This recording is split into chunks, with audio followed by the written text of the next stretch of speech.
Good afternoon, ma'am. Good morning. Good afternoon, ma'am. Good afternoon, ma'am.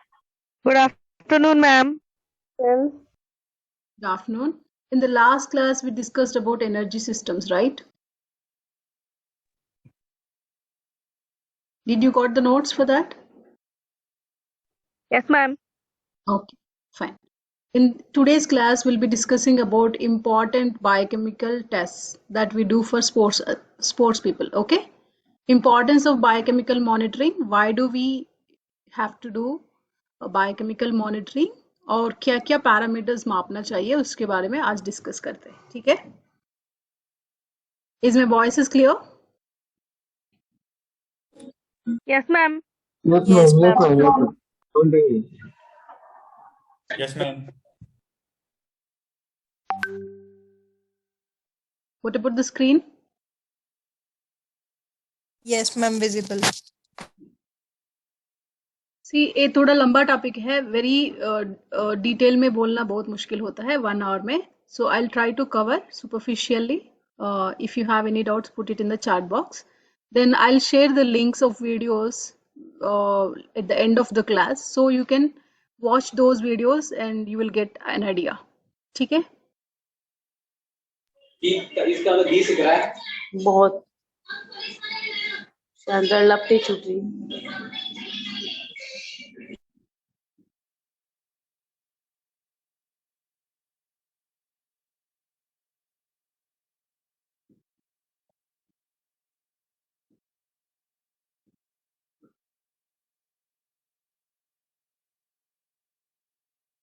Recording in progress.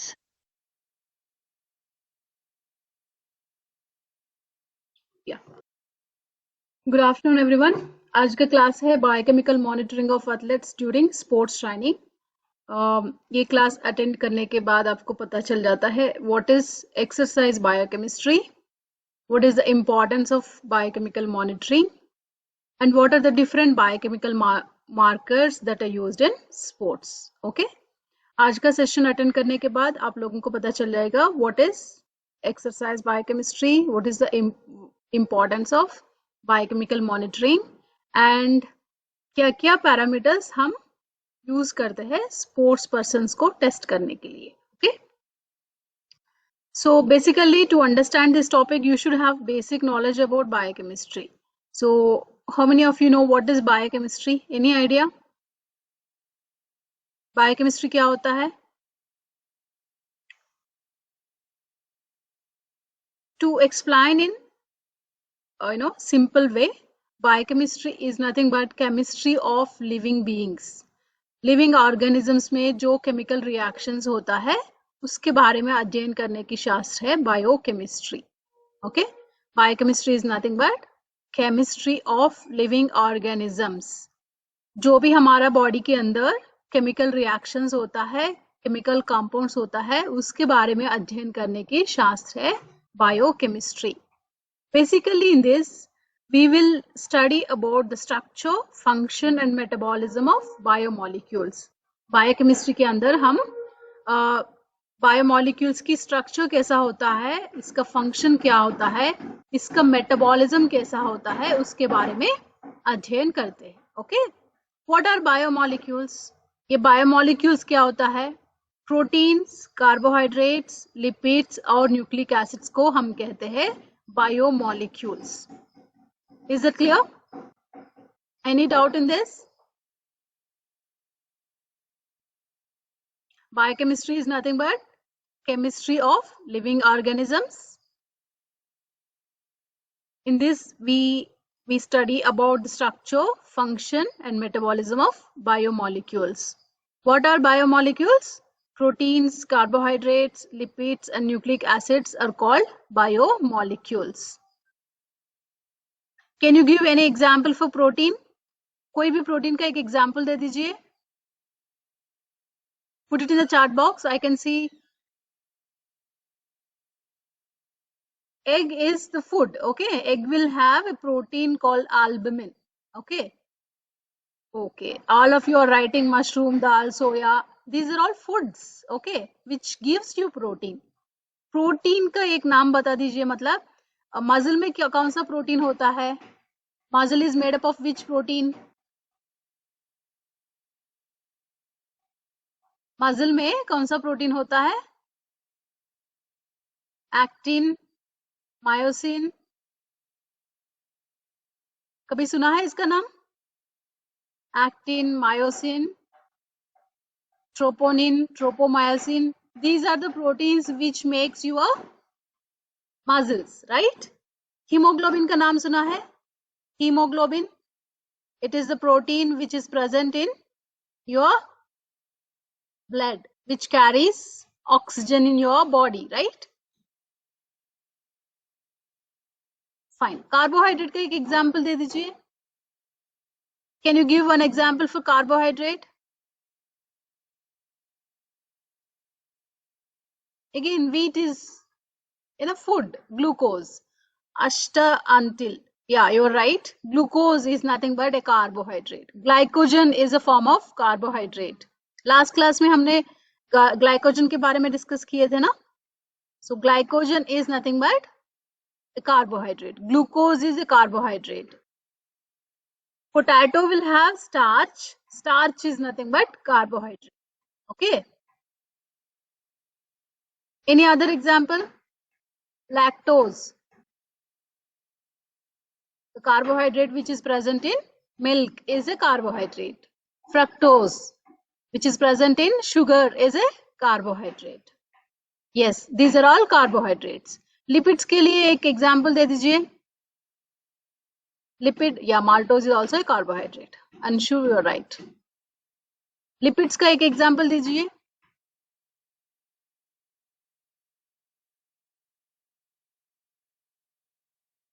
Triglycerides नाम सुना है last class में? Cholesterol, yes. Free fatty acids, these are all fats or lipids. Lipids are also called as fats. What are the examples for nucleic acids? Nucleic acids के लिए बारे में एक example दे दो. न्यूक्लिक एसिड्स मतलब ribonucleic acid, deoxyribonucleic acid, that is nothing but your DNA and RNA. हमारा body में जेनेटिक इंफॉर्मेशन डीएनए के रूप में स्टोर होता है.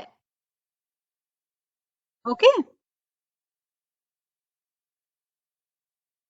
Oils are also examples of fats. ठीक है. सो बायोकेमिस्ट्री में हम क्या अध्ययन करते हैं? ये प्रोटीन क्या होता है, इसका स्ट्रक्चर कैसा रहता है और इसका फंक्शन क्या होता है हमारा बॉडी में, ये खाने के बाद वो हमारा बॉडी में कैसा मेटाबोलाइज किया जाता है. कार्बोहाइड्रेट की स्ट्रक्चर क्या है, इसका फंक्शन क्या है हमारा बॉडी में, वो खाने के बाद हमारा बॉडी में कार्बोहाइड्रेट कैसा मेटाबोलाइज किया जाता है, कैसा यूज हो जाता है. और लिपिड्स और न्यूक्लिक एसिड्स की स्ट्रक्चर कैसा रहता है, इसका फंक्शन क्या होता है, वो हमारा बॉडी में कैसा यूज किया जाता है, इसके बारे में अध्ययन करने की शास्त्र है biochemistry. Is that clear? So proteins, carbohydrates, lipids और न्यूक्लिक एसिड्स को हम ये भी कह सकते हैं बायोमोलिक्यूल्स करके. ठीक है. Any doubts?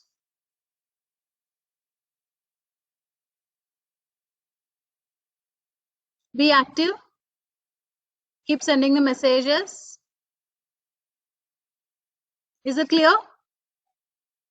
पहला वाला स्लाइड क्लियर हो गया? Fine. Okay, great. This slide shows about the organization of human body. हमारा बॉडी कैसा बनता है उसको डिस्क्राइब करता है ये slide. Okay.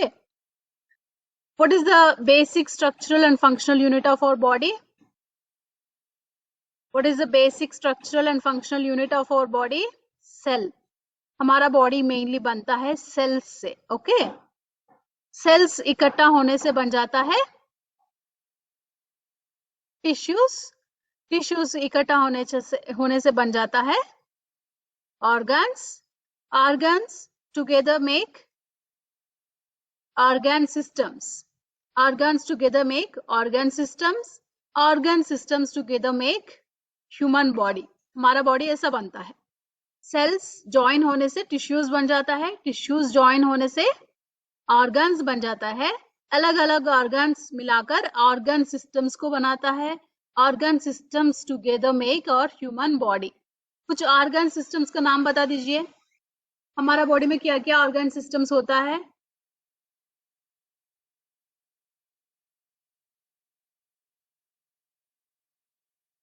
Liver is an organ, heart is an organ. Yeah, digestive system. All the internal organs of digestive systems together make digestive system, right?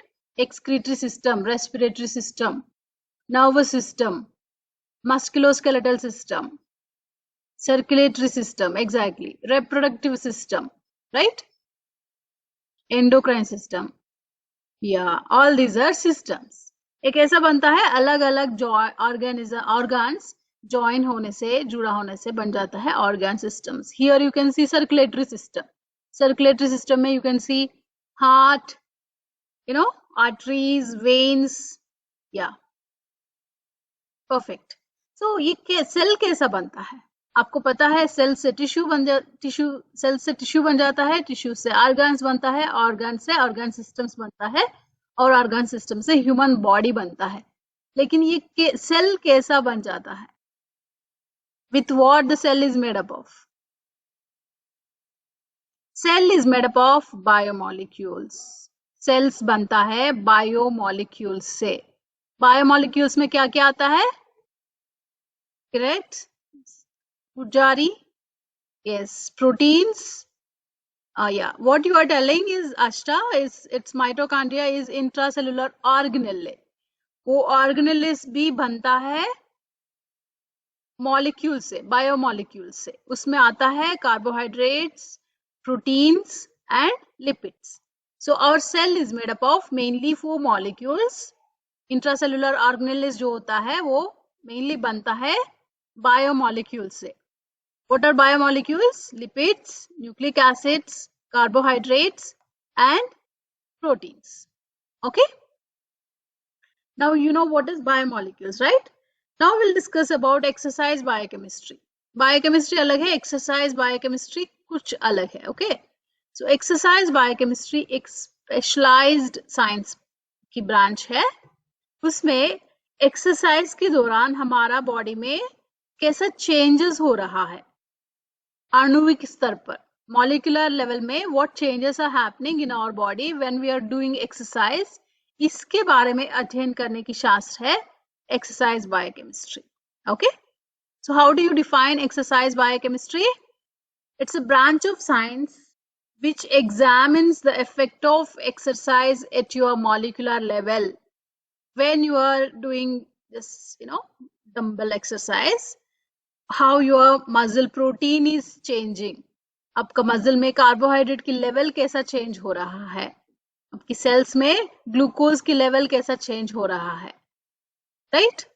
Hydration level कैसा change हो रहा है, क्या ये चेंज आपके परफॉर्मेंस के लिए अच्छा है या बुरा है, इन सब के बारे में अध्ययन करने की शास्त्र है exercise biochemistry. Is it clear?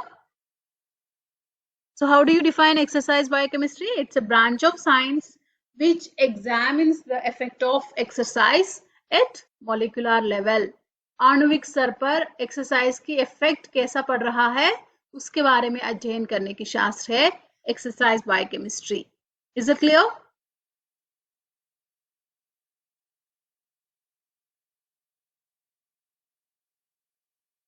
Is it clear? Fine. So next हम डिस्कस करते हैं बायोकेमिकल मार्कर के बारे में. बायोकेमिकल मार्कर क्या होता है? कोई भी बायोकेमिकल कंपाउंड जो हम मापने से हमको हमारा हेल्थ कंडीशन के बारे में जानकारी मिल जाता है, उसको हम कहते हैं biochemical compound. Okay, so any biochemical compound that will alter in diseased condition. ये डिसीज्ड कंडीशन में इसकी लेवल ऑल्टर हो जाता है. So it will serve as an aid in the diagnosis of disease. इस कंपाउंड को हम कहते हैं biochemical marker. For example I talk about glucose. Glucose की नॉर्मल रेंज होता है 60 to 110 या 70 to 110 mg per dl. Okay, blood में ग्लूकोज की लेवल कितना होता है? 70 to 110 mg per dl होता है. ओके, जब हम ग्लूकोज मापते हैं, अगर ग्लूकोज की लेवल 180 आया है, इसका मतलब क्या है? ब्लड में ग्लूकोज की लेवल 180 हो गया। नॉर्मल रेंज है 70 to 110, लेकिन जब हम टेस्ट किया तो वैल्यू आया है 180। तो मतलब ब्लड में ग्लूकोज लेवल ज्यादा हो गया। कौन सा स्थिति में ज्यादा हो जाता है? अगर आदमी को डायबिटीज है तो ब्लड में ग्लूकोज की लेवल बढ़ जाता है, राइट? तो blood glucose is nothing but A biochemical marker. Deceased condition में इसकी लेवल ऑल्टर हो गया। कौन सा डिसीज की कंडीशन में? डायबिटीज में इसकी लेवल ऑल्टर हो गया, ताकि ग्लूकोज को चेक करने से हमको डायबिटीज को डायग्नोज करने में हेल्प हुआ, राइट? सो इस तरीके की मॉलिक्यूल्स को हम कहते हैं biochemical compounds, biochemical markers. Okay, so can you give some examples of biochemical markers? Just like glucose, कुछ और टेस्ट का नाम बता दीजिए। कौन कौन सा टेस्ट किया जाता है लैब में हमारा हेल्थ ठीक है या नहीं चेक करने के लिए? Uric acid. ब्लड प्रेशर अलग है, वो फिजियोलॉजिकल पैरामीटर है। Okay, LFT liver function test कहते हैं। RFT मतलब रीनल फंक्शन टेस्ट, मतलब किडनी फंक्शन टेस्ट। या lipid profile, yes, cholesterol levels मापते हैं हम। हार्ट हेल्थ कैसा है ये देखने के लिए कोलेस्ट्रॉल लेवल्स को चेक करते हैं, या अमाइलेज की लेवल्स भी चेक करते हैं, लाइपेज की लेवल्स भी चेक करते हैं। और कुछ हीमोग्लोबिन टेस्ट, ब्लड में हीमोग्लोबिन कैसा रहा वो चेक करने के लिए हम हीमोग्लोबिन को मापते हैं। तो हीमोग्लोबिन को मापने से हमको क्या पता चल जाता है?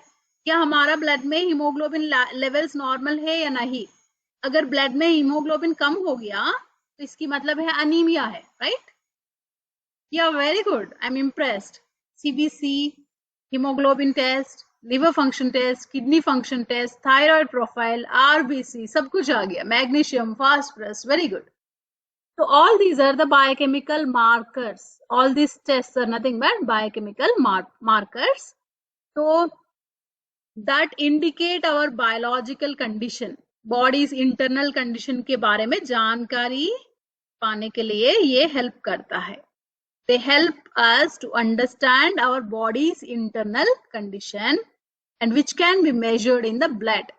ये सब टेस्ट को हम करते हैं ब्लड में, right? Yeah. These are some biochemical markers which are used in sports medicine. Sports medicine में sports athletes के लिए ये सब टेस्ट को हम मापते हैं। Okay, what are those? Iron profile, just have a glance, then I'll be explaining about each and every test. Okay, names may be new for you, it's very difficult for you to remember all the names, but try to remember. Okay, these are the parameters that we test on regular basis, which include iron profile, kidney function test, lipid profile, serum enzymes, hormones, vitamins, minerals, electrolytes, and complete blood picture. These are some common tests. इसके अलावा हम liver function test को भी करते हैं। Okay. So iron profile के अंदर क्या क्या टेस्ट आता है? आयरन प्रोफाइल के अंदर आता है serum iron, total iron binding capacity, total iron binding capacity, serum ferritin and transferrin saturation. These 4 tests comes under iron profile. Why do we check iron profile? Any idea? हम क्यों test करना चाहिए iron profile को? Iron की कमी है क्या? Anaemia है क्या? आयरन डेफिशिएंसी अनीमिया है क्या? ये चेक करने के लिए हम आयरन प्रोफाइल को मापते हैं। Okay, clear? Then kidney function test, kidney या आयरन ओवरलोड है कि ये देखने के लिए भी ये हेल्प होता है। Exactly. Next group of parameters include kidney function test. इसके अंदर आता है urea, uric acid and creatinine. ये क्यों मापते हैं हम? हमारा बॉडी में जो भी वेस्ट है उसको बॉडी से निकालने की काम कौन सा ऑर्गन सिस्टम की है? वेस्ट कौन सा ऑर्गन सिस्टम के द्वारा रिलीज किया जाता है? Kidneys, right? Kidneys will remove the waste from our body. अगर किडनीज में कुछ प्रॉब्लम हो गया तो क्या होता है? ये जो वेस्ट हमारा बॉडी में बन रहा है वो ऐसा ही डेवलप हो जाता है, मतलब ज्यादा हो जाता है, वेस्ट हमारा बॉडी में बढ़ जाता है। ओके, सो ये जो यूरिया, यूरिक एसिड और क्रिएटिनिन, ये जो है, these are the waste molecules that are produced in our body. ये पूरा वेस्ट, मतलब इसको हम यूज नहीं कर सकते बॉडी में, इसको बॉडी से बाहर भेजना पड़ता है। ये काम करता है हमारा एक्सक्रीटरी सिस्टम, यानी कि किडनीज। अगर किडनीज में कुछ प्रॉब्लम हो गया तो क्या होता है? ये वेस्ट यूरिन के द्वारा बाहर नहीं भेजा जाएगा, तो because of that in the blood urea levels, uric acid levels and creatinine levels may increase. Okay, so basically why do we test these parameters? To understand the kidney function. हमारा body में kidney function कैसा चल रहा है, ये ठीक चल रहा है या नहीं, देखने के लिए हम यूरिया, यूरिक एसिड और क्रिएटिनिन को मापते हैं। ठीक है। Next group of parameters include lipid profile. इसमें आता है triglycerides, total cholesterol, HDL cholesterol, यानी कि high density lipoprotein cholesterol. The full form of HDL cholesterol is high density lipoprotein cholesterol, low density lipoprotein cholesterol and cholesterol HDL ratio. These are the parameters which comes under lipid profile. Why do we check the lipid profile? If fat is more in our blood, okay, these are the fat molecules which are present in our blood. अगर blood में fat ज्यादा हो गया तो क्या होता है? ये fat हमारा blood vessels में जम जाता है। This fat will be deposited in your blood vessels, just like this. Okay. If fat gets deposited in the blood vessels, क्या होता है?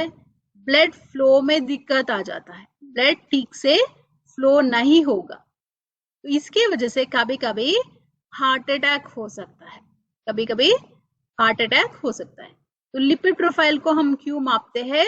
To understand the heart health. Lipid profile parameters are tested to to check the lipid status in the lipid metabolism in our body, and to assess the heart health, we check lipid profile. Yeah, if cholesterol levels are more than the normal range, that can lead to myocardial infarction, heart attack. Okay, we call it as heart attack in normal terminology. Okay. We also assess serum enzymes. हम ये सब parameters के बारे में फिर से discuss करेंगे। I am just giving the introduction, that's it. Okay, next group of parameters include serum enzymes. इसके अंदर आता है क्रिएटिन काइनेज और लैक्टेट डिहाइड्रोजनेस। ये दोनों एंजाइम्स को क्यों मापते हैं हम? मसल हेल्थ के बारे में समझने के लिए। हमारा मसल्स में मोस्टली ये दोनों एंजाइम्स मोस्टली रहता है मसल के अंदर, क्रिएटिन काइनेज और लैक्टेट डिहाइड्रोजनेस। इसको कहते हैं क्रिएटिन काइनेज और second one is lactate dehydrogenase, also called as LDH। Okay, lactate dehydrogenase. Actually ये दोनों एंजाइम्स है, मैक्सिमम अमाउंट रहता है मसल के अंदर, ये मेनली मसल के अंदर रहता है। ब्लड में इसकी लेवल बहुत कम होता है नॉर्मल आदमियों में। ओके, लेकिन अगर आप ज्यादा एक्सरसाइज किया, हेवी वेट्स उठाया या मैक्सिमम लोड की एक्सरसाइज किया, तो क्या होता है? मसल डैमेज हो जाता है, मसल फाइबर की डैमेज हो जाता है। इस कंडीशन में ये जो एंजाइम्स है मसल से लीक हो जाता है, मसल से बाहर लीक हो जाता है। इसकी वजह से ब्लड में CPK और LDH की स्तर बढ़ जाता है, ब्लड में इसकी लेवल बढ़ जाता है। तो ब्लड में CPK लेवल बढ़ गया, क्रिएटिन फास्फोकाइनेज या लैक्टेट डिहाइड्रोजनेस की लेवल बढ़ गया, तो इसका मतलब है मसल में कुछ डैमेज हो गया। वो मसल डैमेज इंजुरी की वजह से भी हो सकता है, ज्यादा ट्रेनिंग लोड करने की वजह से भी हो सकता है, राइट। तो ये पैरामीटर्स मापने से हम लोगों को ट्रेनिंग लोड्स के बारे में पता चल जाता है, मसल इंजरी के बारे में पता चल जाता है। अगर एक बार मसल इंजरी हो गया तो रिकवरी कैसा हो रहा है, पूरी तरह रिकवरी हो गया या नहीं, वो भी पता चल जाता है, ठीक है। We also assess some hormones such as cortisol and testosterone. cortisol और testosterone हम क्यों मापते हैं, हमारा बॉडी में स्ट्रेस कितना है और हमारा बॉडी में रिकवरी कैसा चल रहा है, हमारा बॉडी में ब्रेकडाउन और सिंथेसिस की बीच में संतुलन कैसा रहा, इसके बारे में अंडरस्टैंड करने के लिए हेल्प करता है टेस्टोस्टेरोन एंड कॉर्टिसोल। या Ashwardhan, you are right, testosterone helps in muscle development, muscle formation. Cortisol in excess may lead to muscle breakdown. So हमारा बॉडी में एक ब्रेकडाउन को, एक हार्मोन ब्रेकडाउन को ज्यादा कर देता है और एक हार्मोन सिंथेसिस को ज्यादा कर देता है। तो एनाबॉलिज्म और कैटाबॉलिज्म के बीच में बैलेंस कैसा रहा, ये टेस्ट करने के लिए हम मापते हैं कॉर्टिसोल और टेस्टोस्टेरोन, ठीक है। Next we also measure some vitamins like vitamin D3 and B12। Vitamin D का फंक्शन क्या होता है हमारा बॉडी में, I want to see in the chart box what is the function of vitamin D, bone formation, calcium absorption, right।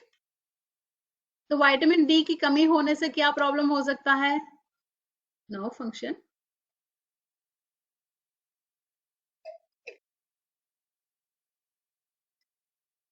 Vitamin D, sorry, it's not goiter. Bone will become weak. Yes. Bone में mineral density कम हो जाता है, bone weak हो जाता है, इसकी वजह से stress fractures हो सकता है कभी कभी, right? या calcium levels कम हो जाता है हमारा बॉडी में। So एथलीट्स के लिए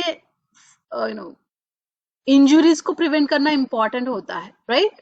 तो विटामिन डी की कमी की वजह से इंजुरी होने की रिस्क बढ़ जाता है, स्ट्रेस फ्रैक्चर्स होने की रिस्क बढ़ जाता है। तो इसकी बोन हेल्थ कैसा रहा, एथलीट की बोन हेल्थ कैसा रहा, इसको चेक करने के लिए हम माप सकते हैं विटामिन डी, ओके, ठीक है। विटामिन B12 की काम क्या होता है हमारा बॉडी में, any idea, what is the function of vitamin B12? या ब्लड सेल्स फॉर्म होने के लिए, आरबीसी अच्छे से बनने के लिए B12 हेल्प होता है। और नर्वस फंक्शन के लिए doctor Amit Munjal, very much impressed, very good. Nerve function के लिए भी ये हेल्प करता है, ओके, नर्वस सिस्टम ठीक से चलाने के लिए भी ये हेल्प करता है, right. So to understand deficiency of B12, we can check B12 levels.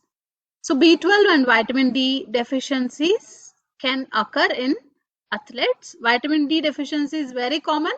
B12 deficiency can be seen in athletes who follow vegan diet, who follow pure vegetarian diet or vegan diet. In them B12 deficiency can be seen, okay, and that can lead to anemia. So we can check these two vitamins also. Apart from that, we can check folic acid also. We also check minerals such as calcium, phosphate and magnesium. Why do we check? Because these minerals are very, very important for, it's very important for your muscle health and for your recovery.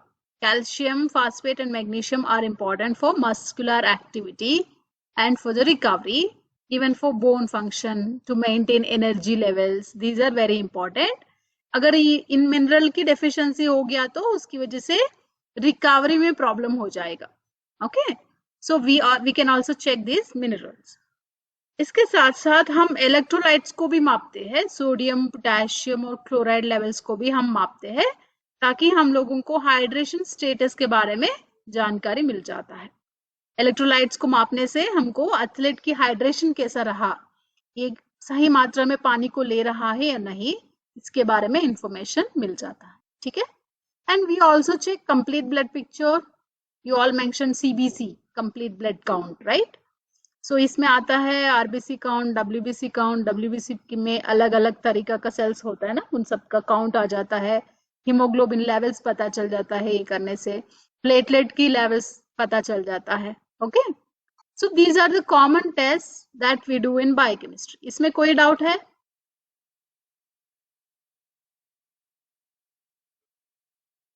तो ये सब check करने से हमको क्या information मिल जाता है, क्यों करना चाहिए ये सब test?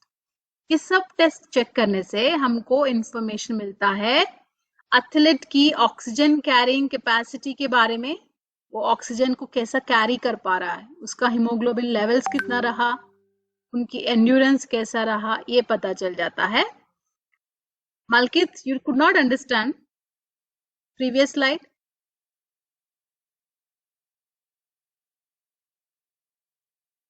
And we also we can also understand about health and metabolism. How is the health of the athlete, how is his metabolism going on, उसकी बॉडी में सब रिएक्शंस ठीक चल रहा है या नहीं, इसको कुछ डेफिशिएंसीज है क्या, कुछ न्यूट्रिशनल डेफिशिएंसी है क्या, कुछ आयरन की डेफिशिएंसी है, B12 की डेफिशिएंसी है, फोलिक एसिड की डेफिशिएंसी है, तो हमको कैसे पता चलेगा? जब हम टेस्ट करते हैं तो पता चल जाता है, right? And we can also understand about bone and muscle health of an individual. Bone health कैसा है, इसकी विटामिन डी की लेवल्स कैसा रहा, सीपी के लेवल्स कैसा है, मतलब ट्रेनिंग लोड्स वजह से ट्रेनिंग लोड्स के हिसाब से मसल के ऊपर कैसा असर पड़ रहा है। ओके, ये सब पता चल जाता है। बॉडी में कुछ इन्फ्लेमेशन है क्या, बॉडी में कुछ सूजन है क्या, वो भी पता चलता है बायोकेमिकल टेस्ट करने से। ओके, हमारा बॉडी में या एथलीट की बॉडी में फ्लूइड बैलेंस या हाइड्रेशन स्टेटस कैसा मेंटेन हो रहा है, कुछ डिहाइड्रेशन है क्या, इनकी ट्रेनिंग लोड और रिकवरी के बीच में बैलेंस कैसा रहा। कभी कभी ऐसा होता है ना, ट्रेनिंग लोड बहुत ज्यादा हो जाता है, रिकवरी कम होता है, तो इसमें क्या होता है, ट्रेनिंग लोड अगर ज्यादा हो गया, रिकवरी टाइम नहीं मिल रहा होगा, तो क्या प्रॉब्लम हो सकता है एथलेट्स में? Any idea?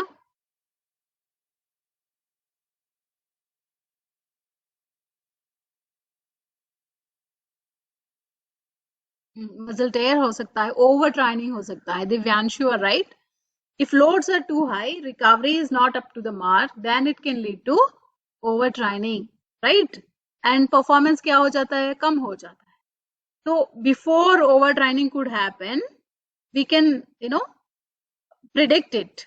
We can understand what is happening in our body by doing biochemical evaluation. Yes, Sanyam, you are right. If overtraining is too much, it leads to decrease in performance.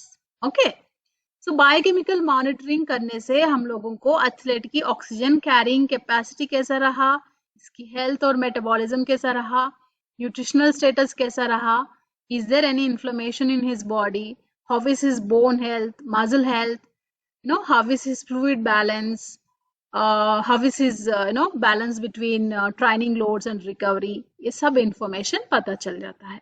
Is that clear? So based on the information, based on the utility, biochemical markers are divided into different categories, such as nutritional markers, muscle damage markers, bone health markers, metabolic markers, hormonal markers, and inflammatory markers. Okay, what are those nutritional markers? ये क्या होता है? These are the biochemical markers which tells about the nutritional status of an athlete. Nutritional markers मापने से हमको athlete की nutritional status के बारे में पता चल जाता है, राइट? मसल डैमेज मार्कर्स को क्यों मापना चाहिए? मसल डैमेज है क्या पता करने के लिए हम मसल डैमेज मार्कर्स को मापते हैं, ठीक है? बोन हेल्थ मार्कर्स चेक करने से बोन हेल्थ के बारे में पता चल जाता है। Metabolic markers will give information about the metabolism of an athlete, how is his metabolism going on, उसके बारे में जानकारी मिल जाता है मेटाबॉलिक मार्कर्स को मापने से। Hormonal markers are mainly used to detect over training, balance between training load and recovery, ये देखने के लिए हम हार्मोनल मार्कर्स को यूज करते हैं। इन्फ्लेमेटरी मार्कर्स टेस्ट करने से हम लोगों को बॉडी में इन्फ्लेमेशन है, सूजन है, तो पता चल जाता है। Okay, so biochemical markers are divided into different categories based on their application. Nutritional markers will give information about the nutritional status of an athlete. Muscle damage markers give an idea about muscle damage. Muscle damage markers will help us to diagnose the muscle damage. Bone health markers will give indication about the bone health of an athlete. Metabolic markers gives indication about the metabolism of an athlete.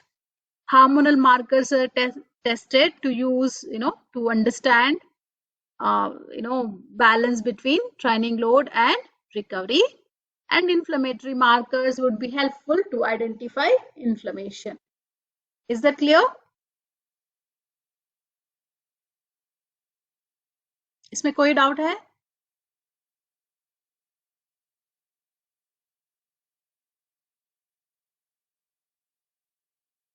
Reasons for inflammation is, damage of cells. When you are doing exercise, many cells will get damaged. That will trigger the inflammation. Okay.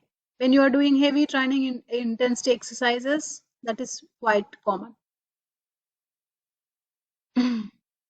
So first we'll discuss about nutritional markers. Okay. So athletic performance and recovery from exercise, both are very much linked with their nutrition. Okay, I will explain about hormonal markers in detail, no issue.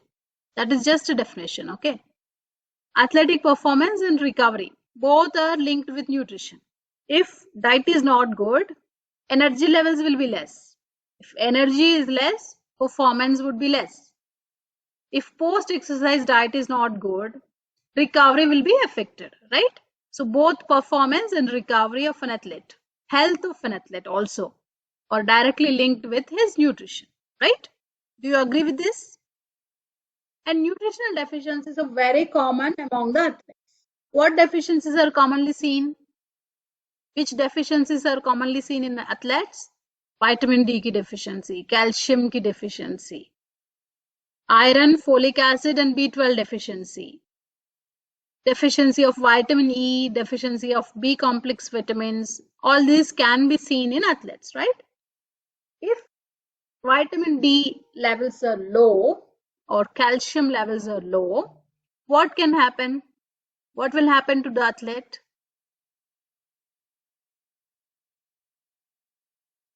Bones will become weak.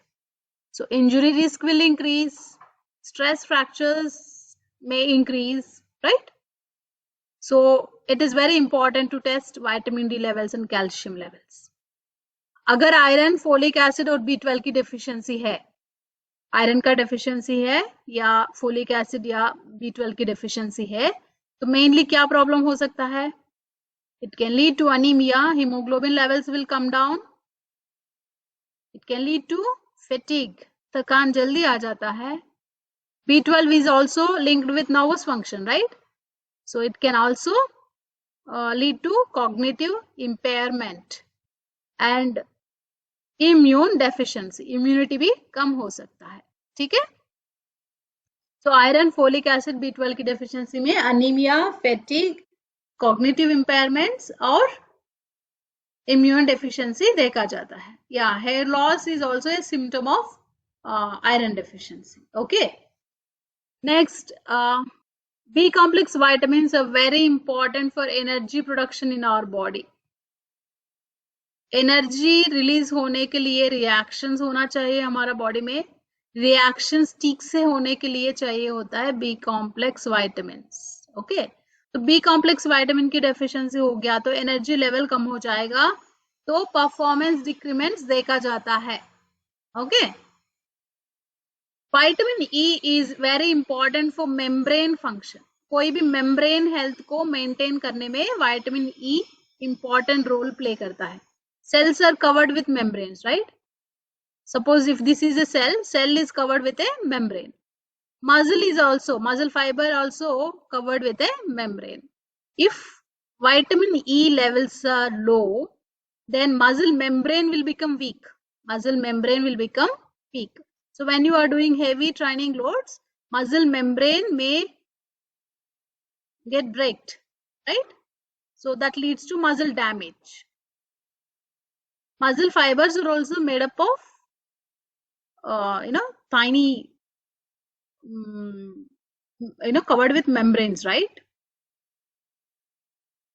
Have you studied about the cardiac muscle structure? Skeletal muscle, smooth muscle. They're all covered with the membranes. Looks like this. Fibers with the nucleus. So they are also covered with a membrane. So membrane means any membrane. It can be muscle membrane, or it can be, RBC membrane. Red blood cells are also covered with a membrane, or it can be any other cell membrane. So for every membrane structure, vitamin E is important. If vitamin E levels are less, cell membranes will break down. Means automatically your cells are breaking down. If cells are getting break, obviously your tissues will be affected. Your tissues are affected means your organs will be affected, right? So one best example is breakdown of RBC membrane can lead to hemolysis. Breakdown of RBC can lead to hemolysis, that decreases hemoglobin levels and lead to anemia. If your muscle membrane gets breakdown, that leads to muscle injury, right? So these are the common markers, nutritional markers that are used in sports medicine, which include iron, ferritin, magnesium, calcium, phosphate, D3 and B12. Make a quick note of it. Iron, ferritin, calcium, phosphate, magnesium, D3 and B12. These are commonly used nutritional markers. Okay. So why do we check iron levels? What is the function of iron in our body? Anybody? What is the function of iron in our body? What does it do? It is important for RBC formation. It is important for hemoglobin synthesis. Okay. Iron is a part of hemoglobin. In our body, hemoglobin is the protein which is present in RBC. RBC means red blood cells. Hemoglobin is the protein which is present in RBC. Hemoglobin बनने के लिए we need iron. Iron is a part of hemoglobin. If iron is less, automatically your hemoglobin levels will be less.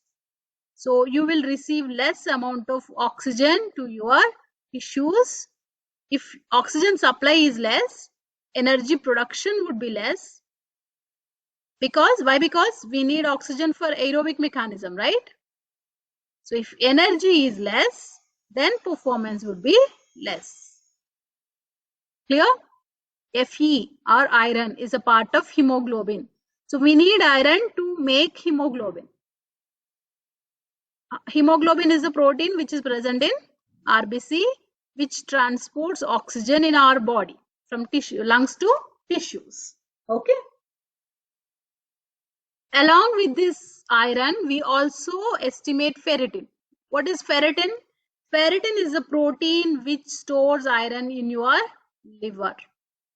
Ferritin is a protein. Suppose this is ferritin, it will store many iron molecules in it. Okay, this is the storage form of iron. Ferritin is the storage form of iron. It is just like your bank balance. You have more bank balance means you can survive for a longer period when you are not getting salary, right? Same way, see, daily you will consume iron. Today you have taken green leafy vegetables, non-veg, so you got iron into your body. So some amount of iron will be stored in the form of ferritin. And some amount will be used for RBC formation. It will be used for RBC formation, matlab hemoglobin formation. And some amount can be used for myoglobin formation. Myoglobin also requires iron. What is myoglobin? where it is present? Any idea?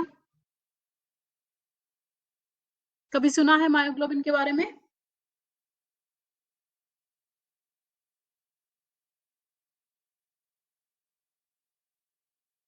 Myoglobin is the protein which is present in muscles. Hemoglobin is the protein which is present in RBC. Myoglobin is the protein which is present in muscles. All of you please read about myoglobin. It's very important. Okay. Fine. So when you eat iron rich food, some amount of iron will be used in your body and some amount will be stored in the form of ferritin. So suppose tomorrow you did not eat any iron rich food. Then this ferritin will release iron into your blood. And this iron will be used for your RBC formation and for myoglobin formation. Okay. So ferritin is nothing but storage form of iron. You have more ferritin means more backup of iron. Is that clear? Apart from that, you will measure. See, iron deficiency anemia is very, very common among the athletes. These are the iron rich foods you should try consuming. Okay. And there are some tricks to increase the iron absorption in our body. How to increase the iron absorption, what to do to increase iron absorption and what not to do. Okay. Always consume iron along with vitamin C rich food. Suppose you are eating non-veg, squeeze lemon onto that. Okay. So when you squeeze lemon, non-veg will give good amount of iron and protein. And this vitamin C which is present in lemon will increase the absorption of iron. That is one way to increase the iron absorption in our body. And you mix vegetarian and non-vegetarian diet, foods together and eat. Don't depend only on non-vegetarian food. Don't depend only on vegetarian food. That is one trick to increase the iron absorption. Okay. And cooking in iron utensils.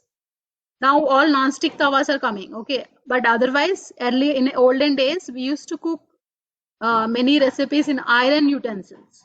That will increase the iron availability in the food. Okay. And then what we are not supposed to do? We should not drink tea, coffee or cola immediately after food consumption. After having lunch and dinner, don't drink tea, coffee or cola immediately. Why? Because these molecules, these compounds will have some chemicals which decrease the iron absorption. Clear? These are the iron rich foods. You can make a note of it. And these are the do's and don'ts to increase the iron absorption. So iron deficiency anemia is very common in India and it's very common among athletes. So what will happen if there is iron deficiency? Your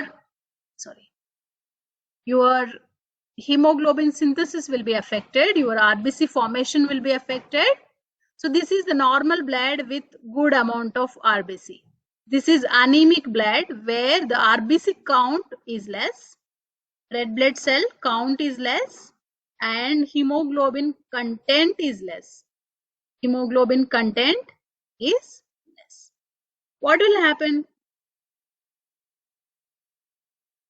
See, iron deficiency होने की वजह से anemia हो सकता है. Renpal is asking to repeat it in Hindi, so I'm again repeating it. Okay. So if your diet is having very less amount of iron, if you are अगर आप iron rich खाना को नहीं खा रहा है, तो क्या होता है? आपका बॉडी में आयरन की लेवल कम हो जाता है. इसकी वजह से आरबीसी फॉर्मेशन में प्रॉब्लम हो जाता है, हीमोग्लोबिन सिंथेसिस में प्रॉब्लम हो जाता है. इसकी वजह से हो सकता है अनीमिया. अगर आयरन डेफिशिएंसी की वजह से अनीमिया हो गया तो उसको हम कहते हैं iron deficiency anaemia. Okay. Basically anaemia में क्या होता है? अनीमिया में आरबीसी काउंट कम हो जाता है, ब्लड में लाल रक्त कणों की काउंट कम हो जाता है और हीमोग्लोबिन की कंसंट्रेशन कम हो जाता है ब्लड में. तो ये दोनों होने की वजह से क्या हो सकता है? ऑक्सीजन डिलीवरी ठीक से नहीं होता है. हीमोग्लोबिन कम हो गया तो ऑक्सीजन ठीक से डिलीवर नहीं होगा. इसकी वजह से एनर्जी प्रोडक्शन में प्रॉब्लम होगा और परफॉर्मेंस में भी प्रॉब्लम होगा. ठीक है. तो इसकी वजह से जल्दी थकान हो जाता है, डिजीनेस हो जाता है, चक्कर आना ऐसा हो जाता है, कभी कभी फेंट भी हो सकता है, मसल वीकनेस, पाल्पिटेशंस, आपका हार्ट रेट आपको सुनाई देता है, आपका हार्ट बीट आप सुन सकते हैं, सब पाल्पिटेशन हो जाता है, फेटिग जल्दी आ जाता है, ब्रीथ ज्यादा हो जाता है। You know when you are having anaemia, अगर थोड़ा तो like if you run, you start taking very rapid breathing, that is one of the symptom of anemia. okay, performance कम हो जाता है, so ये सब symptoms आप anemia में देख सकते हैं. okay, yeah, basically endurance कम हो जाता है anemia होने की वजह से. तो हीमोग्लोबिन लेवल्स मापने से, आयरन की लेवल्स, आयरन प्रोफाइल पैरामीटर्स की लेवल्स मापने से हम लोगों को एथलीट की एंड्योरेंस कैसा रहा, ऑक्सीजन कैरिंग कैपेसिटी कैसा रहा, ये पता चल जाता है. Okay, apart from iron and ferritin we also test calcium, phosphate and magnesium. These are very important for our bone health, muscle health, and for recovery in athletes. If you see calcium plays very important role in our body. It performs many functions in our body. It is important for bone health, it is important for muscle health, it is important for heart health. Blood coagulation होने के लिए, blood जमने के लिए भी calcium चाहिए होता है. नर्वस फंक्शन के लिए भी कैल्शियम इंपॉर्टेंट होता है. और सेल्स में सेल्स के बीच में जो इंफॉर्मेशन पास होता है उसके लिए भी कैल्शियम बहुत ही इंपॉर्टेंट होता है. ओके, या अगर ब्लड में कैल्शियम की लेवल कम हो गया तो उस कंडीशन को हम कहते हैं हाइपोकैल्सीमिया. हाइपो मतलब लो. ब्लड में अगर कैल्शियम की लेवल कम हो गया तो उस कंडीशन को हम कहते हैं हाइपोकैल्सीमिया. हाइपोकैल्सीमिया होने की वजह से बोन्स वीक हो जाता है. टेटनी नाम की एक प्रॉब्लम भी हो सकता है, उसमें मसल्स ट्रेमा हो जाता है. आप आपका मसल स्टेबल नहीं रहता है, ट्रेमर्स होता है. Okay, and hypocalcaemia also increases the risk of injuries. Injury होने का रिस्क बढ़ जाता है. बोन देखो स्ट्रांग नहीं है, वीक हो गया, can bend, it can break. Okay, तो कैल्शियम लेवल्स कैसा है बॉडी में कैसा पता चल जाता है, टेस्ट करने से ही पता चल जाता है. Phosphate is important for your bones and it is also a part of ATP. ATP बनने के लिए भी फॉस्फेट चाहिए, मतलब आपका एनर्जी लेवल्स को मेंटेन करने के लिए भी फॉस्फेट हेल्प होता है. तो फॉस्फेट लेवल्स को मापना भी बहुत इंपॉर्टेंट होता है एथलीट्स के लिए. और मैग्नीशियम का रोल क्या होता है हमारा बॉडी में?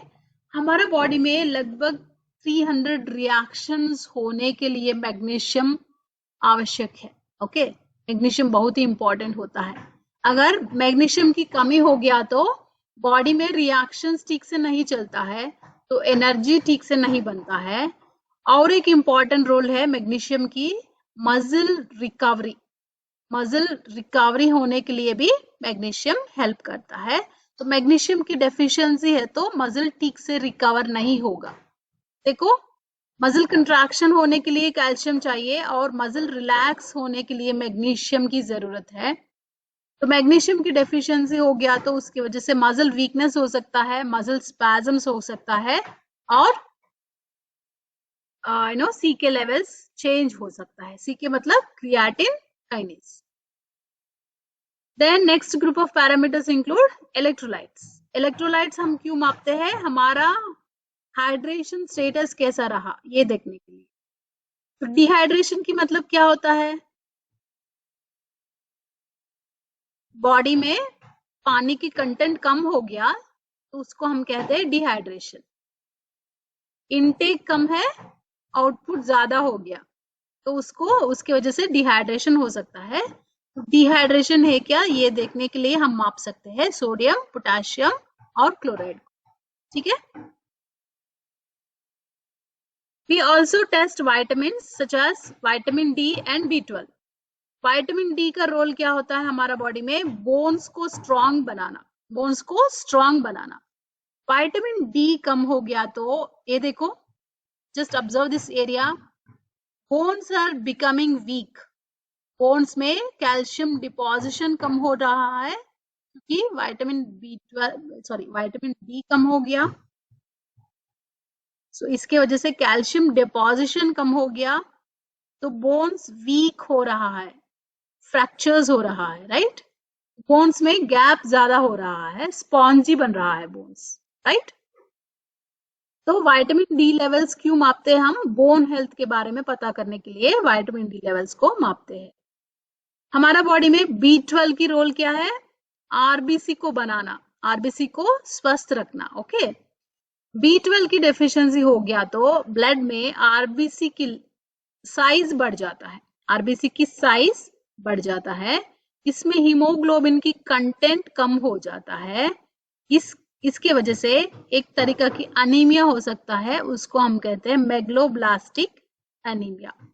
मेगलोब्लास्टिक अनीमिया, इसमें साइज, आरबीसी की साइज नॉर्मल से बड़ा हो जाता है, इसी की वजह से उसको हम कहते हैं मेगलोब्लास्टिक अनीमिया, ठीक है।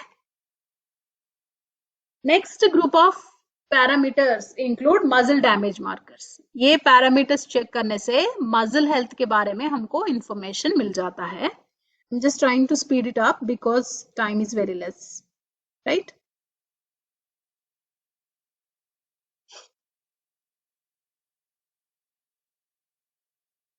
So muscle damage, you can see the diagram. Muscle damage को identify करने में कौन सा पैरामीटर्स हम मापते हैं? Serum enzymes such as creatine kinase and lactate dehydrogenase, myoglobin, this is the protein which is present in muscles, and myosin heavy chain fragments. Myosin क्या है? क्या होता है myosin? कभी सुना है myosin के बारे में? This is a protein present in muscles. Very good, Pujari. Yeah, this is the protein which is present in muscles. So these are the markers tested to know muscle damage. What are those? Serum enzymes such as creatine kinase and lactate dehydrogenase, myoglobin and myosin heavy chain fragments. ठीक है? So muscle damage क्यों होता है?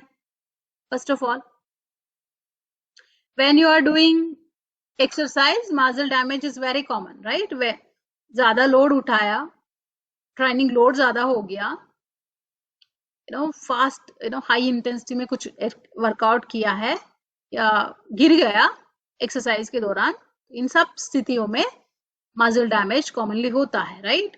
तो muscle damage हो गया तो muscle के अंदर जो चीज है वो बाहर आ जाता है, मसल के अंदर जो मॉलिक्यूल्स होता है वो बाहर ब्लड में रिलीज हो जाता है, राइट। तो in the same way muscle के अंदर जो एंजाइम्स होता है वो भी ब्लड में रिलीज हो जाता है, इसकी वजह से ब्लड में इसकी लेवल बढ़ जाता है, ब्लड में इसकी इस मॉलिक्यूल्स की लेवल, एंजाइम्स की लेवल बढ़ जाता है। So we can make use of these compounds to detect muscle damage. Okay. For example, CPK.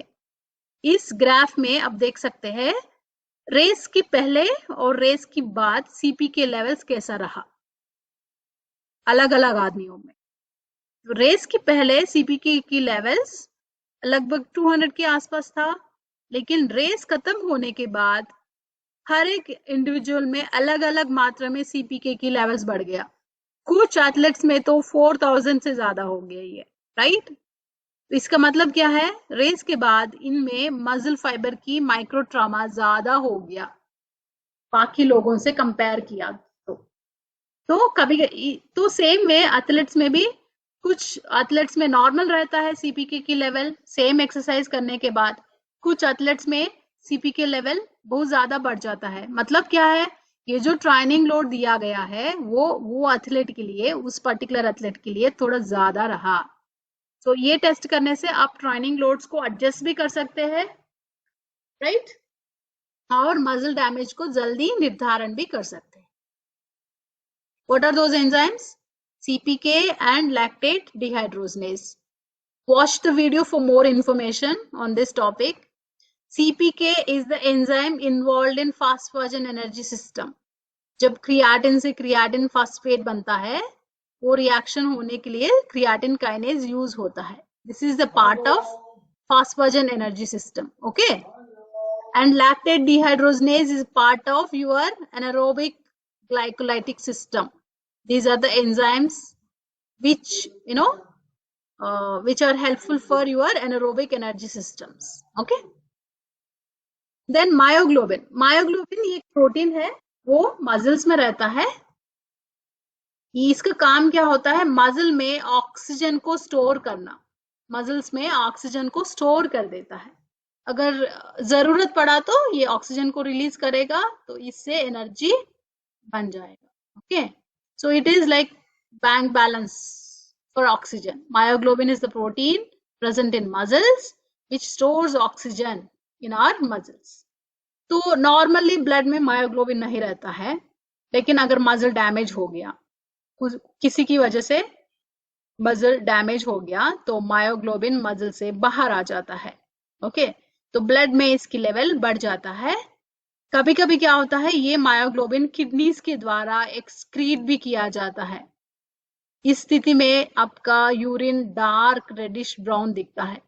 अगर इस ग्रुप में कोई एथलीट है तो long distance runner, long distance run करने के बाद उनका यूरिन बहुत डार्क हो जाता है, कभी कभी रेडिश ब्राउनिश दिखता है. वो क्यों होता है?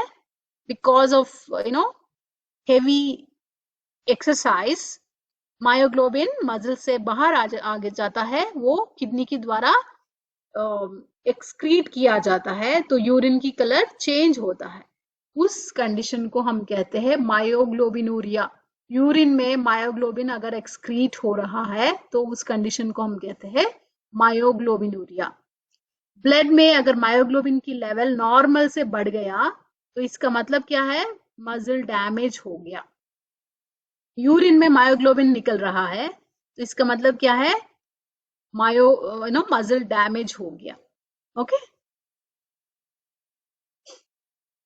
और third parameter for muscle damage marker is myosin heavy chain fragment. As you all know, muscles are mainly made up of two proteins, actin and myosin. Structural proteins, right? Actin and myosin. So myosin will have, heavy chains, light chains. So when these chains are damaged, when muscle damage occurs, obviously these chains will break down, right? These chains also will break down, and these chains will be released into the blood. So blood में myosin heavy chains का fragments दिख रहा है, तो इसका मतलब है muscle damage हो गया. So this also can be used as a diagnostic marker to understand muscle damage. And to know the bone health, we can estimate calcium, phosphate and vitamin D, because these three are very important for bone health. So अगर vitamin D की कमी हो गया तो bone ऐसा बन जाता है कुछ. This is a normal bone with more of minerals. This is the bone with vitamin D deficiency. Here you can see more gaps. Gaps ज़्यादा हो गया, mineral content कम हो गया, तो बोन स्पॉन्जी बन जाता है. उसके वजह से फ्रैक्चर्स जल्दी हो सकता है. ठीक है. सो मेटाबॉलिज्म को बारे में जानने के लिए हम टेस्ट कर सकते हैं all this parameters: glucose, lipid profile, blood urea nitrogen, creatinine, protein, amino acids को हम मापते हैं. मेनली ग्लूकोज टेस्ट करने से हमको एनर्जी मेटाबॉलिज्म के बारे में जानकारी मिल जाता है. ओके, सो ग्लूकोज अच्छा है ब्लड में, मतलब एनर्जी लेवल्स अच्छे से मेंटेन होगा. एक्सरसाइज के दौरान क्या होता है? ब्लड में ग्लूकोज लेवल्स कम हो जाता है. एक्सरसाइज के दौरान ब्लड में ग्लूकोज लेवल्स कम हो जाता है, तो उसकी वजह से व्हाट विल हैपन? अगर ब्लड में ग्लूकोज लेवल कम हो गया तो first organ which is affected is your brain. Brain काम करना बंद कर देता है. Okay, so you will experience dizziness, you will start sweating, you will get headache and you may faint. चक्कर हो जाता है. Exactly. तो ग्लूकोज एस्टिमेट करने से हमको एनर्जी मेटाबॉलिज्म के बारे में जानकारी मिल जाता है। बिफोर एंड आफ्टर एक्सरसाइज हम चेक कर सकते हैं। लिपिड प्रोफाइल को हम क्यों टेस्ट करते हैं? क्योंकि ब्लड में अगर लिपिड लेवल ज्यादा हो गया तो, ब्लड में लिपिड पैरामीटर्स ज्यादा हो गया तो ब्लड वेजल्स के अंदर लिपिड ऐसा जमा हो जाता है। ओके, ऐसा जमा होने से क्या हो गया? ब्लड वेजल नैरो हो गया। ब्लड वेजल, यहाँ ब्लड पास होने के लिए जगह ही नहीं है, राइट? तो ब्लड सर्कुलेशन अफेक्ट हो रहा है। So when triglyceride levels are high in your blood, cholesterol levels are high in your blood, or bad cholesterol, LDL cholesterol levels are high in your blood, that leads to a plaque formation in your arteries. We call it as atherosclerosis. This condition is called as atherosclerosis. अगर जो blood vessel heart muscle के लिए blood को supply करने वाला है, अगर उस ब्लड वेसल में ये प्लेक फॉर्म हो गया, this is the blood vessel which supply blood to your heart. Okay, अगर उस वेसल में ये प्लेक फॉर्म हो गया, ये नैरो हो गया ये, तो उसकी वजह से क्या होता है? हार्ट मसल को ठीक से ब्लड सप्लाई नहीं होगा, उसकी वजह से हार्ट मसल की डेथ हो जाता है। इसी को हम कहते हैं myocardial infarction. Same thing is also called as heart attack.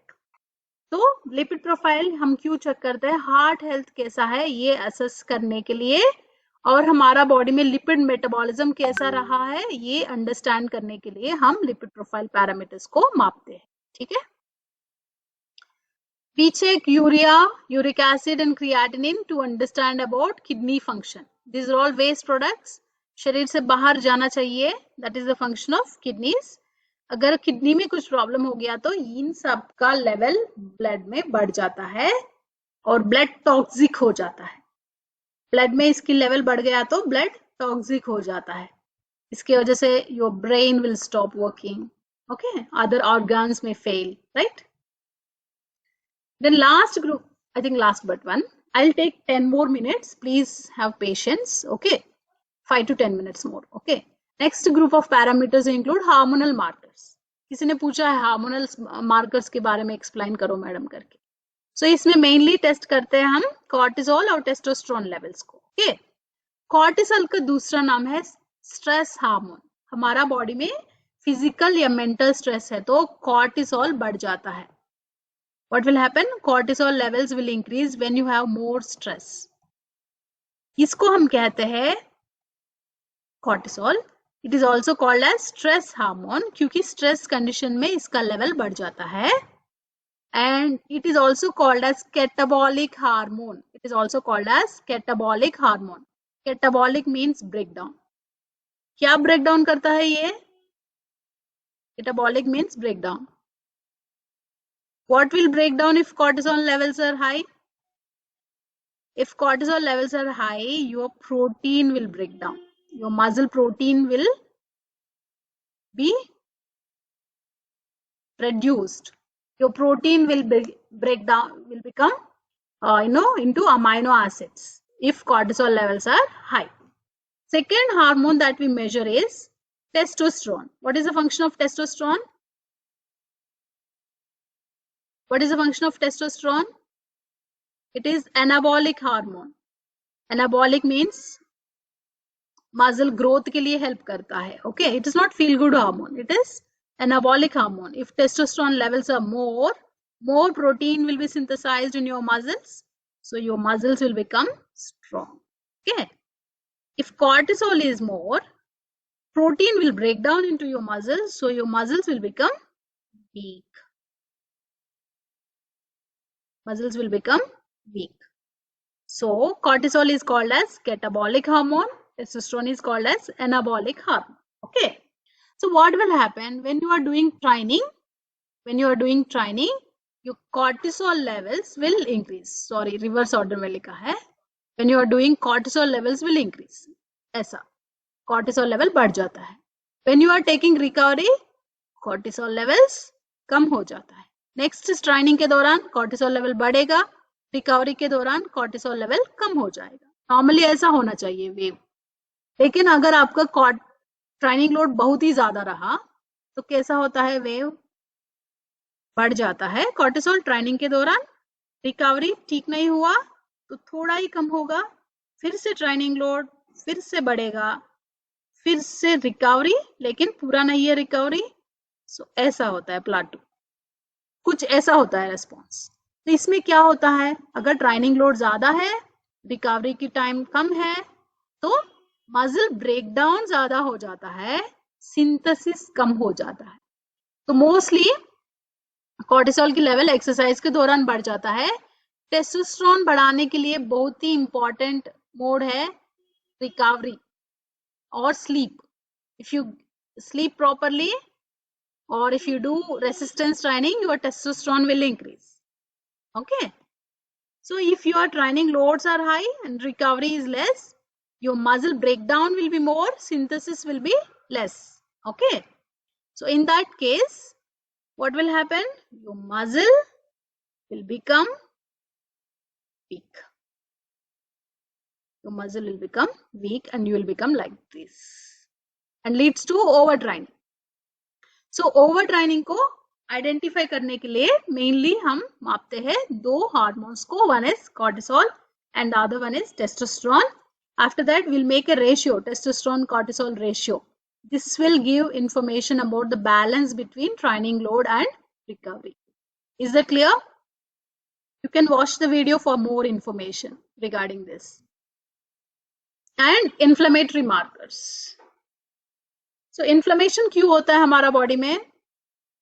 Training के बाद छोटा मोटा सेल डैमेज कॉमनली होता है ओके बॉडी में, तो उसको रिपेयर करने के लिए बॉडी इन्फ्लेमेशन को शुरू कर देता है. तो बॉडी में इन्फ्लेमेशन ज्यादा दिन तक नहीं रहना चाहिए. थोड़ा सा इन्फ्लेमेशन अच्छा है रिकवरी के लिए, लेकिन अगर इन्फ्लेमेशन ज्यादा हो गया तो वो अच्छा नहीं होता है. तो बॉडी में इन्फ्लेमेशन है क्या ये पता करने के लिए हम इन सब पैरामीटर्स को माप कर सकते हैं. Best parameter is white blood cells, or you can also measure C-reactive protein, or you can measure cytokines. ये research parameter है, ये सब labs में available नहीं होता है. So best marker to understand inflammation is white blood cells along with CRP. Okay. Normally WBC का count हमारा blood में इतना होता है 4,500 to 11,000. बट अगर इन्फ्लेमेशन है तो ये ऑल्टर हो जाता है, कभी कभी ज्यादा हो जाता है, कभी कभी कम हो जाता है. So that is a sign of inflammation. And CRP एक प्रोटीन है, वो हमारा लिवर में सिंथेसाइज किया जाता है. अगर ब्लड बॉडी में इन्फ्लेमेशन है तो सीआरपी की लेवल बढ़ जाता है. बॉडी में इन्फ्लेमेशन है या इन्फेक्शन है तो सीआरपी की लेवल बढ़ जाता है. See this is the green zone. Green zone means normally इतना होना चाहिए, तो कभी कभी एथलेट्स में बहुत ही हाई हो जाता है. That indicates inflammation. ओके, तो one of the side effect of inflammation है iron deficiency, anaemia.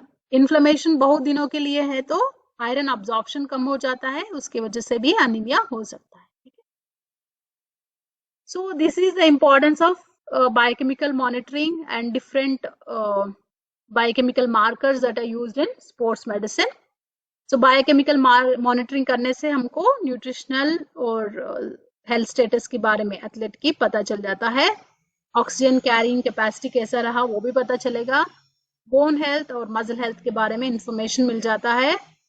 Over training and को आइडेंटिफाई करने में भी हेल्प करता है. डिहाइड्रेशन और इन्फ्लेमेशन को आइडेंटिफाई करने में भी ये हेल्प करता है.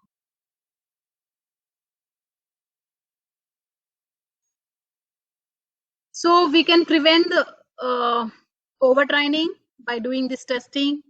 We can detect anemia, muscle damage, dehydration, inflammation, and other disorders in athletes by doing biochemical evaluation. So if you have any doubt on this topic, you can mail me on this mail ID, ushakaniganti@gmail.com. Afternoon you will be having discussion class, so you can attend discussion for more information. Okay.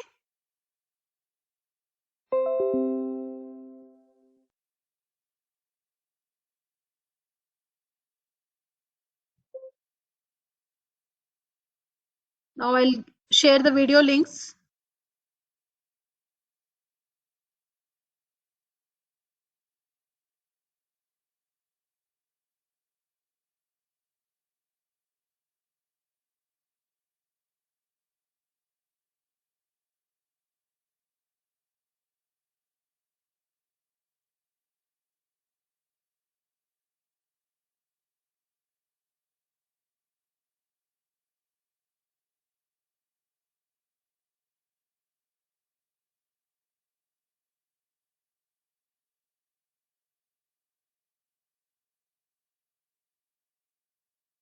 कोई doubt है इसमें?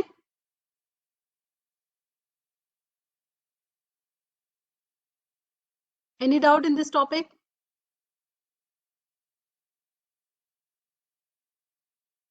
Links have been shared. You can watch the videos to get more knowledge in this regard. Okay. PPT and notes will be shared. Notes वैसे भी मिल गया है. PPT I'll be sharing. Okay.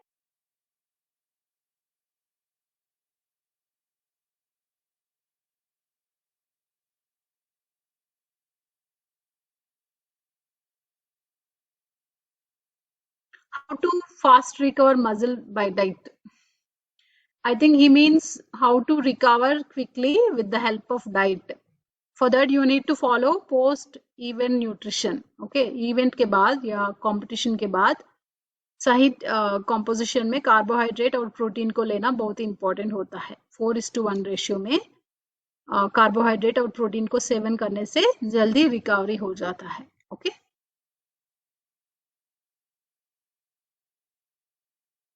Cholesterol बढ़ने से क्या होता है? कोलेस्ट्रॉल बढ़ने से ब्लड में अगर कोलेस्ट्रॉल ज्यादा हो गया तो वो आर्टरीज के अंदर डिपॉजिट हो सकता है, उसके वजह से हार्ट अटैक हो सकता है. Okay.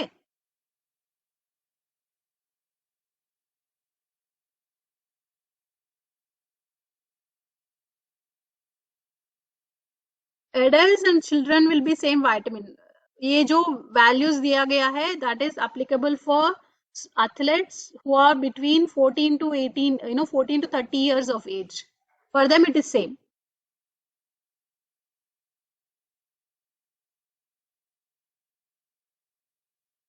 Any other doubt?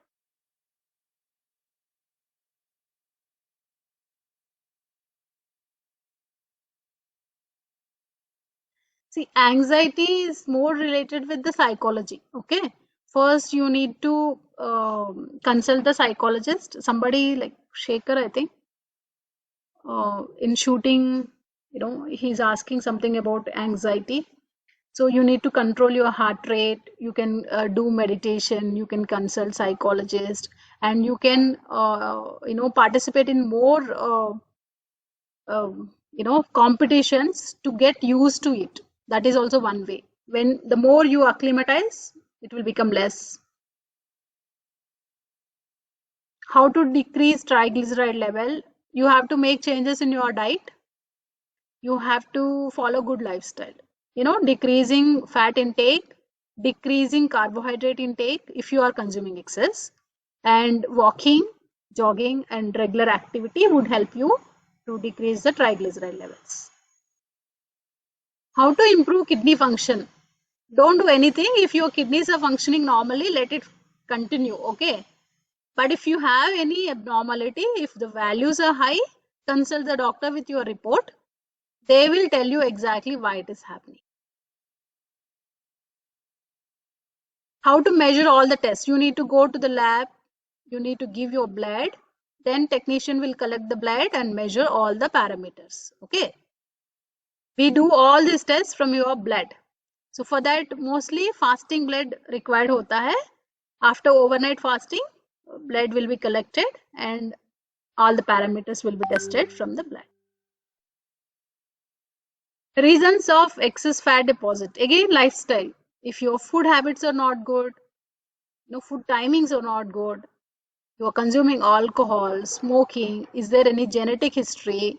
All these could lead to excess fat in the blood, and that can lead to cardiac arrest. And it can be genetical also. If you have a family history of cardiac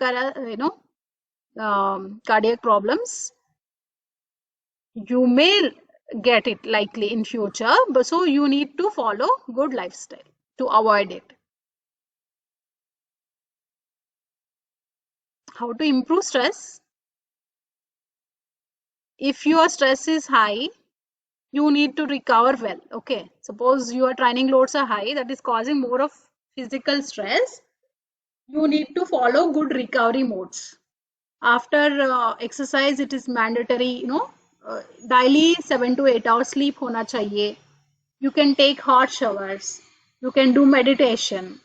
You can, eat dark chocolate. It is also proven to reduce the stress.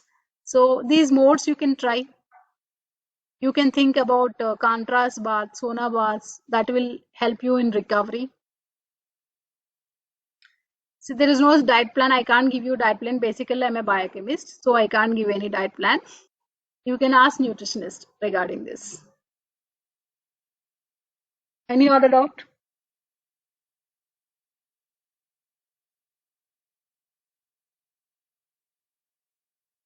Recording stopped. So if you have any further questions, you can ask during the discussion class.